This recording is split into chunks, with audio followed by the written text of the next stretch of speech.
ಎರಡನೇ ತರಗತಿ ಕನ್ನಡಿಯಿಂದ ರಾಮಭದ್ರವಾಗಿ ಒಂದು ಸಂವಿಧಾನ ಸ್ಥಿತಿ ಇರ್ತದೆ. ಯಾರು ಮಾತಾಡಬೇಡಿ, ಸೈಲೆಂಟ್ ಆಗಿರಿ. ಸಂವಿಧಾನ ಪೀಠಿಕೆ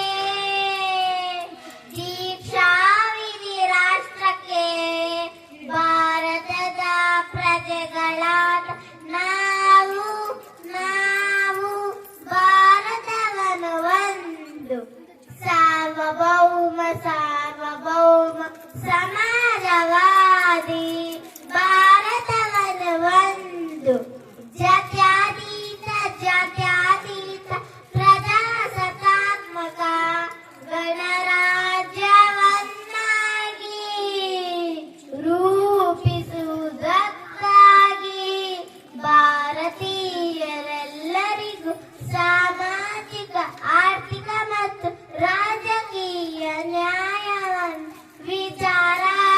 ಅಭಿವ್ಯಕ್ತಿ ನಂಬಿಕೆ ಧರ್ಮ ಉಪಾಸನೆಯ ಸ್ವಾತಂತ್ರ್ಯವನ್ನು ಸ್ಥಾನಮಾನ ಮತ್ತು ಅವಕಾಶಗಳ ಸಮತೆ ದೊರೆಯುವಂತೆ ಮಾಡಲು ವ್ಯಕ್ತಿ ಗೌರವ ದೇಶದ ಏಕತೆ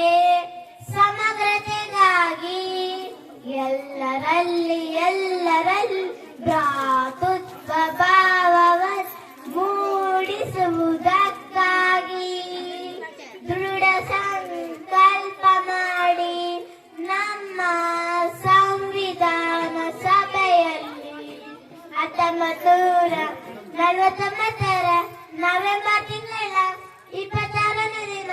ಈ ಸಂವಿಧಾನವನ್ನು ನಮಗೆ ನಾವೇ ಅರ್ಪಿಸಿಕೊಂಡು ಅಂಗೀಕರಿಸಿ